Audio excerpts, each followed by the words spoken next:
Hi, I'm Becky Lyons. Welcome to Jesus Speaks in the Book of Mormon and in Dreams. So today we are reading from Alma chapter 49. The Vedic Lamanites are unable to take the fortified cities of Ammonihah and Noah. Amalickiah curses God and swears to drink the blood of Moroni. Helaman and his brothers continue to strengthen the church. So Amalickiah to me is just Satan incarnate. He's basically possessed with Satan and acts exactly how Satan would act. He swears to kill Moroni and drink his blood. Guys, then he took over the whole kingdom by killing the king, just stabbing him, and then saying, the servants, and they ran off. The servants did it. They killed him, and everybody believed him. And then he married the queen, and he took over the kingdom by deceit, by lies, by treachery, by murder, by basically doing whatever he wanted to do to, become in power and control. So, anyway, let's start with verse 1. In the 11th month of the 19th year, on the 10th day of the month, the armies of the Lamanites were seen approaching towards the land of Ammonihah. And behold, the city had been rebuilt, and Moroni had stationed an army by the borders of the city. They had cast up dirt round about to shield them from the arrows and the stones of the Lamanites. For behold, they fought with stones and with arrows. Behold, I said that the city of Ammonihah had been rebuilt. I say unto you, yea, that it was in that part rebuilt. And because the Lamanites had destroyed it once, because of the iniquity of the people, they supposed that it would again become an easy prey for them. But behold, how great was their disappointment! For behold, the Nephites had dug up a ridge of earth round about them, which was so high that the Lamanites could not cast their stones and arrows at them, that they might take effect. Neither could they come upon them, save it was by their place of entrance. Yeah, Moroni and the tactics and the ways he comes up to so the Lamanites can attack them are pretty dang cool. He's a very smart chief there. Captain, I mean. Pretty smart captain. So he dug up a ridge of dirt around them.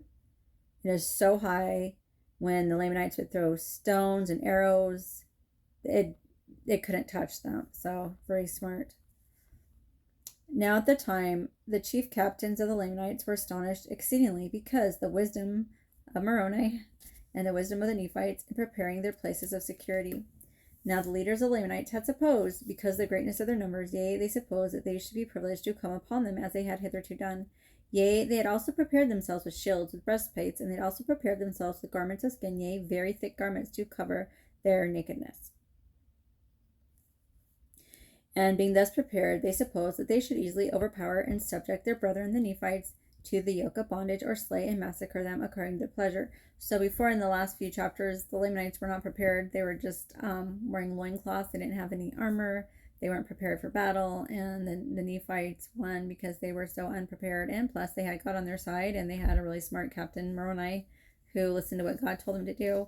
But right here, this time, the Lamanites, they were prepared. They had on armor. They had shields, they had breastplates, and they had garments of skin instead of being naked with just a loincloth.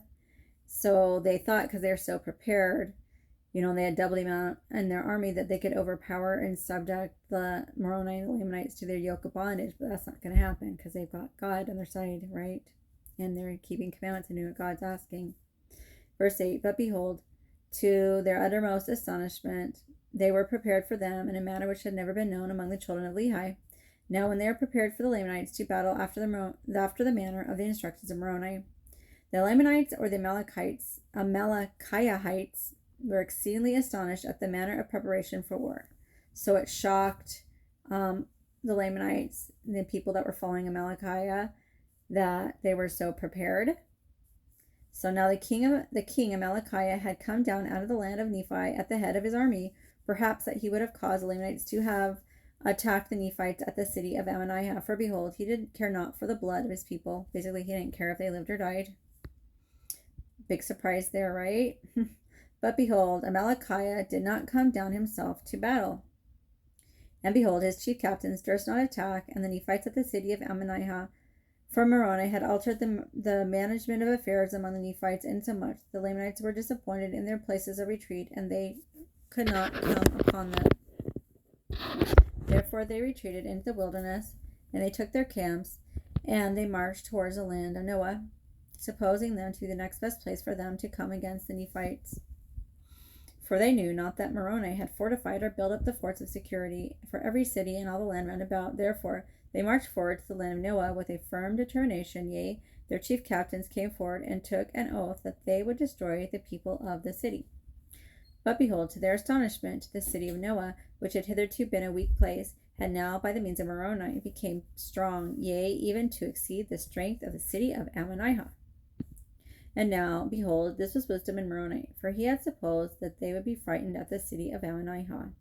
And as the city of Noah had hitherto been the weakest part of the land, therefore they would march there to battle, and thus it was according to his desires. And behold, Moroni had appointed Lehi to be the chief captain over the men of that city, and it was the same Lehi who fought with the Lamanites in the valley on the east of the river Sidon. Now behold, it came to pass, when the Lamanites had found that Lehi commanded the city, that they were once again disappointed, for they feared Lehi exceedingly. Nevertheless, their chief captains had sworn with an oath to attack the city. Therefore they brought up their armies.